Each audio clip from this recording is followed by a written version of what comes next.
बीवी अपने प्रेमी के साथ रंगरलियां मना रही थी और पति को धोखे से जेल करवा देती है, मगर उसका पति भी शातिर था। उसने हार नहीं मानी। अब ये जेल से कैसे निकलता है और अपनी पत्नी से कैसे बदला लेता है, कहानी बहुत ही इंटरेस्टिंग है।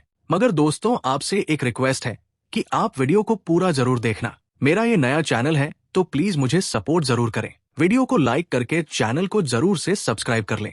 कहानी की शुरुआत हेनरी से होती है, जो एक आम आदमी है और रात की शिफ्ट में टोल बूथ पर काम करता है। उसका चेहरा सब कुछ बयान कर देता है, थका हुआ, बेजान। जब वो सुबह घर पहुंचता है तो उसकी बीवी डेबी उसे बताती है कि अब वो उससे प्यार नहीं करता। वो याद दिलाती है कि पहले सब कुछ कितना अलग था। उनकी बातचीत बीच में रुक जाती है जब दरवाजे पर जोर से धमाके की आवाज आती है। हेनरी दरवाजा खोलता है और अपने दोस्त एडी को देखता है, जो एक और आदमी के साथ है, जो की हालत बहुत खराब है, जो बेकाबू होकर उल्टियां करने लगता है। चूंकि डेबी एक नर्स है, वो उसे अंदर ले आती है। एडी हेनरी को समझाता है कि उसकी बास्केटबॉल टीम का आज मैच है, जो कि तबीयत खराब है, इसलिए उसे हेनरी को खेलना होगा। हेनरी मना करने की कोशिश करता है, लेकिन एडी जबरदस्ती उसे जर्सी पहनाता है और घसीटकर बाहर ले जाता है। गाड़ी में बैठकर हेनरी पूछता है कि वो कहाँ जा रहे हैं। एडी कहता है कि बस 15 मिनट की दूरी है। थोड़ी देर बाद एडी हेनरी से कहता है कि गाड़ी रोको। वो कहता है कि वो अभी आते हैं, बस खाना ले रहे हैं। वो हेनरी को गाड़ी में बैठे रहने और इंजन चालू रखने को कहता है। जैसे ही वो जाते हैं, एडी और उसके दो साथी मास्क पहन लेते हैं। हेनरी को पता भी नहीं कि एडी और उसकी टीम बैंक लूट रहे हैं और वो उनका भगाने वाला ड्राइवर बन चुका है। गाड़ी भी चोरी की है, तार जोड़कर चालू की गई है। कुछ ही पलों में वो लोग अलग अलग दिशाओं से बैंक से बाहर भागते हैं। एक सिक्योरिटी गार्ड हेनरी को देख लेता है। वो भी लुटेरों जैसी शर्ट पहने हुआ है, इसलिए गार्ड सोचता है कि वो भी उन्हीं में से एक है और उसे वही गिरफ्तार कर लेता है। पुलिस हेनरी से लगातार पूछताछ करती है, लेकिन हेनरी सिर्फ एडी को जानता है। अपनी भोलेपन में वो एडी का नाम तक नहीं लेता, मन में सोचते हुए, चाहे उसने कुछ भी किया हो, वो फिर भी मेरा दोस्त है। अपनी चुप्पी की वजह से हेनरी को 3 साल की सजा मिलती है। जैसे ही वो जेल में घुसता है, उसकी मुलाकात मैक्स से होती है। अगली सुबह नाश्ते में मैक्स हेनरी को बताता है कि यहाँ हर कैदी के कभी सपने थे, फिर कुछ बुरा हुआ जो उन्हें इस जगह ले आया। वो पूछता है, तुम्हारा सपना क्या है? हेनरी जवाब देता है, मेरा कोई सपना नहीं है। मैक्स कहता है, सपना न होना सबसे बड़ा गुनाह है, तो बताओ तुम्हारा सपना क्या है? जब हेनरी वही जवाब देता है, मैक्स कहता है, बिना सपनों की जिंदगी का क्या मतलब? 6 महीने बीत जाते हैं। एक दिन डेबी हेनरी से मिलने जेल आती है, एक अहम खबर लेकर। उसे किसी और से प्यार हो गया है, लेकिन हेनरी उसे बताता है कि कोई बात नहीं, वो बस उसकी खुशी चाहता है। अगर तुम मेरे साथ नहीं रह सकती तो किसी और के साथ रहो, वो कहता है। इस बीच मैक्स ने जेल को पूरी तरह अपना घर मान लिया है। बाकी कैदियों ने एक बार उससे पैरोल सुनवाई के बारे में पूछा था। उन्होंने कहा, जब पैरोल अफसर ने पूछा कि छूटने के बाद तुम क्या करोगे, तो तुमने क्या कहा? मैक्स ने जवाब दिया, मैंने उससे कहा कि मैं उसके घर में घुसूंगा, उसके कुत्ते को मार दूंगा, घर जला दूंगा और वहां जो भी जीवित चीज होगी उसकी जुबान काट दूंगा। मैक्स हेनरी से पूछता है कि वो कब छूटेगा। हेनरी कहता है, अगले महीने। एक कैदी कहता है कि सब मानते हैं कि हेनरी सच में एक भले आदमी है। हेनरी जोर देकर कहता है कि उसने कोई अपराध नहीं किया। मैक्स उसे बताता है, तुमने सजा काटी है, बाहर तुम चाहे कुछ भी बताओ, वो हमेशा मानेंगे कि तुम दोषी हो। जल्द ही हेनरी रिहा हो जाता है। सबसे पहले वो डेबी से मिलने जाता है। जब जो दरवाजा खोलता है, हेनरी जम जाता है। डेबी अब जो के बच्चे से गर्भवती है। उस पल हेनरी समझ जाता है कि उसकी जिंदगी पूरी तरह बदल चुकी है। डेबी हेनरी का सामान इकट्ठा करती है और पूछती है कि वो आगे क्या करेगा। हेनरी कोई जवाब नहीं देता। फिर जो एक प्रस्ताव लेकर आता है, हेनरी का शुक्रिया अदा करते हुए कि उसने अदालत में उसका नाम नहीं लिया। हेनरी ठंडे अंदाज में जवाब देता है, मुझे तुम्हारा नाम भी नहीं पता, और बाहर चला जाता है। बाद में हेनरी उसी बैंक के सामने खड़ा होता है जहाँ से सब शुरू हुआ था। अचानक एक गाड़ी उसे टक्कर मार देती है। ड्राइविंग सीट पर एक औरत है जिसका नाम जूली है। वो भाग कर आती है, पूछते हुए कि क्या वो ठीक है। एक बैंक गार्ड एम्बुलेंस बुलाने की सलाह देता है, लेकिन हेनरी मना कर देता है। गार्ड्स उसे पास के एक कैफे तक ले जाते हैं और जूली भी साथ चलती है। हेनरी उससे कहता है, मैंने तुम्हें कहीं पहले देखा है। जूली जवाब देती है, मुझे मत देखो, बस ध्यान से चलो, वो चली जाती है। बाथरूम में हेनरी की नजर दीवार पर लगी एक चीज पर पड़ती है, एक 80 साल पुराने अखबार की कटिंग जिसमें बैंक डकैती के बारे में लिखा है। लेख में बताया गया है कि चोरों ने डकैती एक भूमिगत सुरंग के जरिए की थी जो बैंक के पीछे वाले थिएटर से जुड़ी थी। ये पढ़ने के बाद हेनरी सीधे जेल जाता है मैक्स से मिलने। वो कहता है, मुझे मेरा सपना मिल गया, मैं उस बैंक को लूटूंगा जिसने मुझे यहाँ पहुँचाया। अगर मुझे सजा काटनी ही है तो असल में कुछ चुरा कर तो काटूं। मैक्स हैरान है। हेनरी उससे पूछता है, क्या तुम मुझे इस बैंक को लूटने में मदद करोगे? मैक्स जवाब देता है, क्या तुम्हारे पास कोई योजना भी है या बस घूम घूम कर ये सब बना रहे हो? हेनरी आत्मविश्वास से जवाब देता है, चिंता मत करो, मेरे पास एक शानदार योजना है। अगले हेनरी उस थिएटर में जाता है जहां जूली रिहर्सल कर रही है। उसके प्रदर्शन के दौरान निर्देशक उसकी बुरी तरह आलोचना करता है। निराश होकर जूली कॉफी के लिए जाती है। जाते समय वो हेनरी से पूछती है कि क्या वो उसका पीछा कर रहा है। वो मना करता है, लेकिन फिर भी कॉफी शॉप तक उसके पीछे चला जाता है। कॉफी के दौरान हेनरी उसकी अभिनय की तारीफ करता है। जूली उसे शुक्रिया कहती है कि उसने दुर्घटना की शिकायत नहीं की। इस बीच मैक्स पैरोल के लिए आवेदन करता है। हेनरी ने जो सिखाया था उसी तरह सवालों के जवाब देने के बाद वो रिहा हो जाता है। जब हेनरी उससे जेल के बाहर मिलता है, मैक्स पूछता है, तुम्हारी गाड़ी कहाँ है? हेनरी कबूल करता है, मेरे पास गाड़ी नहीं है, वो पैदल आया था। मैक्स गुस्से से फट पड़ता है, मैं किस पागल के लिए बाहर आया हूँ, मुझे वापस ले चलो। लेकिन जब हेनरी अपनी योजना बताता है, मैक्स हैरान रह जाता है। यही है तुम्हारी योजना? वही तरीका जिससे 80 साल पहले बैंक लूटा गया था? कम से कम बंदूकें तो हैं? हेनरी जवाब देता है, नहीं, बंदूकें नहीं है, मैं किसी को चोट नहीं पहुंचाना चाहता। मैक्स व्यंग्य से कहता है, कितने भले हो, लेकिन पिछली डकैती के बाद बैंक ने शायद तिजोरी की जगह बदल दी होगी। हो सकता है अब वो सुरंग के ऊपर भी न हो, हमें जांच करनी होगी। वो बैंक जाते हैं और सहायक प्रबंधक से मिलते हैं। गार्ड उन्हें ध्यान से देखता है। बातचीत के दौरान मैक्स चालाकी से पुष्टि कर लेता है कि तिजोरी बैंक बनने के बाद से कभी नहीं हटाई गई। वो इतनी आसानी से करता है कि प्रबंधक को कुछ भी शक नहीं होता। फिर भी गार्ड उन पर नजर रखता है। बाद में वो थिएटर जाते हैं सुरंग जांचने। जूली हेनरी को फिर से देखकर हैरान होती है। मैक्स तुरंत कहता है, जब मैं जवान था मैंने यहाँ कई नाटकों में अभिनय किया था, मैं हेनरी को दिखाने लाया हूँ,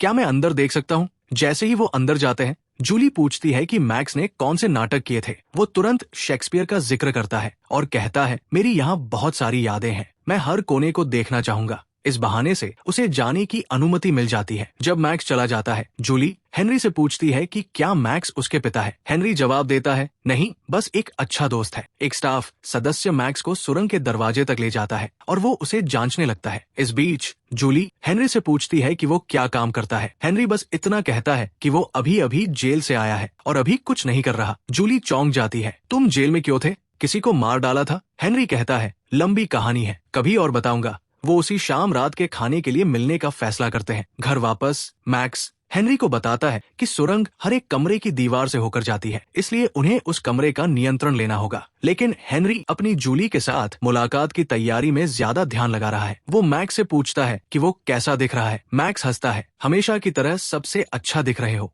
जाओ और मजे करो, बाद में योजना बनाएंगे। रात के खाने के दौरान जूली हेनरी को बताती है कि वो एक महान अभिनेत्री बनना चाहती है, कोई ऐसी जिसका नाम हर कोई जानता हो। उसी शाम हेनरी उसे पूरी सच्चाई बता देता है, कैसे वो जेल गया और कैसे अब वो सच में बैंक लूटना चाहता है। जूली योजना सुनकर चौंक जाती है, लेकिन अब तक वो हेनरी की संगत की ओर खिंची चुकी है। वो साथ घर जाते हैं और उनका जुड़ाव गहरा हो जाता है। अगली सुबह हेनरी और जूली मैक्स के घर पहुंचते हैं। मैक्स जूली को देखकर खुश नहीं है। हेनरी उसे भरोसा दिलाता है कि चिंता मत करो, अब वो उनके साथ काम करेगी। मैक्स हेनरी को एक तरफ ले जाता है और गुस्से से पूछता है कि उसने पूरी योजना क्यों बता दी। बाद में खाने के दौरान जूली मैक्स से पूछती है कि वो जेल में क्यों गया था। मैक्स आसानी से जवाब देता है, मैंने कई हत्याएं की थी।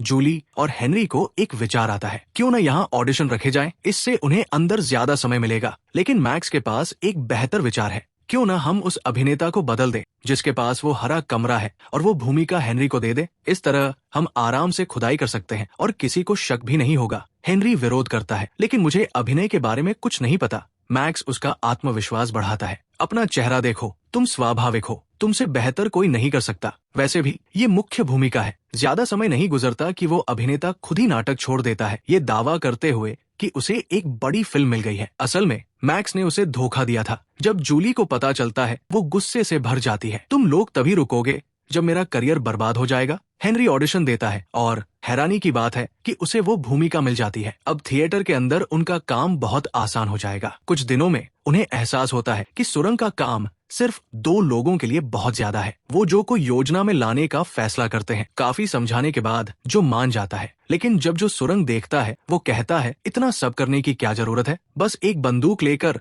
सीधे बैंक लूट लो। मैक्स झट से जवाब देता है, हम तुम जैसे बेवकूफों की तरह चोरी नहीं कर रहे। धीरे धीरे काम शुरू हो जाता है। खुदाई के साथ साथ हेनरी अपनी अभिनय भूमिका को भी गंभीरता से लेने लगता है। अब हेनरी सिर्फ पैसे नहीं चाहता, वो अपनी जिंदगी में कुछ सार्थक करना चाहता है। एक रात काम के बाद वो बैंक गार्ड जिसने हेनरी को गिरफ्तार किया था उसे रोकता है। गार्ड कहता है, तुम वही हो जो उन लुटेरों के साथ था। अब मैं तुम्हें हमेशा बैंक के पीछे वाले थिएटर में जाते देखता हूँ। इस बार मैं कुछ भी गलत नहीं होने दूंगा। हेनरी उसे गाड़ी में बिठाता है और एक सुनसान जगह पर ले जाता है। वो पूछता है, तुम क्या चाहते हो? गार्ड समझाता है, महीने में एक बार एक ट्रक हमारे साथी बैंकों से पैसे इकट्ठा करती है। उस समय तिजोरी में $10 मिलियन से ज्यादा होते हैं। कोई भी बेवकूफ किसी और समय बैंक लूटेगा। मैं तुम्हारा अंदरूनी आदमी बन सकता हूँ और अलार्म सिस्टम में मदद कर सकता हूँ। अगले दिन थिएटर में जूली की रोने वाली दृश्य के दौरान निर्देशक उसे कहता है, तुमने कभी सच में किसी से प्यार नहीं किया है ना? तुम्हारा दिल कभी टूटा नहीं, यही तुम्हारी समस्या है। इस भावना के बिना तुम कभी महान अभिनेत्री नहीं बन सकती। विराम के दौरान जूली बाथरूम जाती है और रोने लगती है। हेनरी पूछता है कि क्या वो ठीक है? जूली टूट जाती है, हाँ, मैंने कभी किसी से प्यार नहीं किया। मैं क्या करूं? मैं अभिनेत्री बनना चाहती हूँ। हेनरी उसे सांत्वना देता है, तुम मुझसे प्यार करती हो, तुम्हें अभी एहसास नहीं हुआ है और मुझे पूरा यकीन है कि तुम एक महान अभिनेत्री बनोगी। उस रात जब मैक्स और हेनरी योजना बना रहे होते हैं, दरवाजे पर दस्तक होती है। हेनरी खोलता है और जो और एडी को देखता है। एडी कहता है, जो ने मुझे सब बता दिया, अब मैं भी योजना में हूँ। मैक्स को तुरंत वो पसंद नहीं आता। वो हेनरी से पूछता है, ये कौन नमूना है? एडी जवाब देता है, मुझे सब पता है, तो तुम्हारे पास कोई विकल्प नहीं है। मैक्स दोहराता है, कोई मुझे बताएगा कि ये बेवकूफ कौन है? एडी चिढ़ जाता है, मैं अंदर हूँ और तुम बाहर, बूढ़े। मैक्स उसे जाने को कहता है। एडी फिर से उसे बूढ़ा कहकर मजाक उड़ाता है। इस बार मैक्स अपना आपा खो देता है और एडी पर टूट पड़ता है। हेनरी मुश्किल से झगड़ा रोकता है। अगले दिन मैक्स और हेनरी को पता चलता है कि उनका नाटक कुछ दिनों में खत्म हो जाएगा। दोनों बहुत निराश है। हेनरी कहता है, मुझे नहीं लगता हम अब डकैती कर पाएंगे। सच तो ये है कि हेनरी को जूली से प्यार हो गया है। वो जानता है कि बैंक लूटने के बाद उन्हें गायब होना होगा, लेकिन अब वो उसे छोड़कर नहीं जाना चाहता। मैक्स गुस्से से फट पड़ता है, तुमने मुझे जेल से निकाला मदद करने के लिए और अब तुम पीछे हट रहे हो। मैंने अपनी पूरी जिंदगी सिर्फ बातें करते हुए बिताई। मैं सालों तक बंद रहा। अब जब मैं आजाद हूँ तो मैं एक असली अपराध करूंगा। उस रात हेनरी जूली से मिलता है और उसे बताता है, हमें शुरुआती रात को बैंक लूटना होगा। उसके बाद मैं कैलिफोर्निया भाग रहा हूँ। तुम्हें वैसे भी हॉलीवुड में काम करना है, तुम मुझसे वहाँ मिलोगी ना? जूली गुस्से से भर जाती है, अगर तुम्हें बस जाना ही था तो तुमने मुझे प्यार में क्यों विश्वास दिलाया? तुमने बस मुझे थिएटर में घुसने के लिए इस्तेमाल किया। मैं तुमसे कहीं नहीं मिलूंगी। ये मेरी गलती है कि मैं एक चोर से प्यार कर बैठी। आखिरकार वो दिन आ जाता है, शुरुआती रात और बैंक डकैती। निर्देशक कलाकारों को बताता है, यही तुम्हारा पल है, बाहर जाओ और अपनी छाप छोड़ो। हमारे पास 10 मिनट है। उसी समय पैसों की ट्रक बैंक पर पहुंचती है, बिल्कुल जैसा गार्ड ने बताया था। हेनरी नाटक में प्रदर्शन करता है, लेकिन जैसे ही उसे मौका मिलता है वो अपनी टीम की मदद करने चला जाता है। सब कुछ योजना के मुताबिक होता है। पहले वो औजारों से ईंट की दीवार तोड़ते हैं, फिर जो वेल्डिंग टॉर्च से लोहे की तिजोरी को काटता है। मैक्स ने गार्ड के संकेत के बाद अलार्म पहले ही बंद कर दिया था,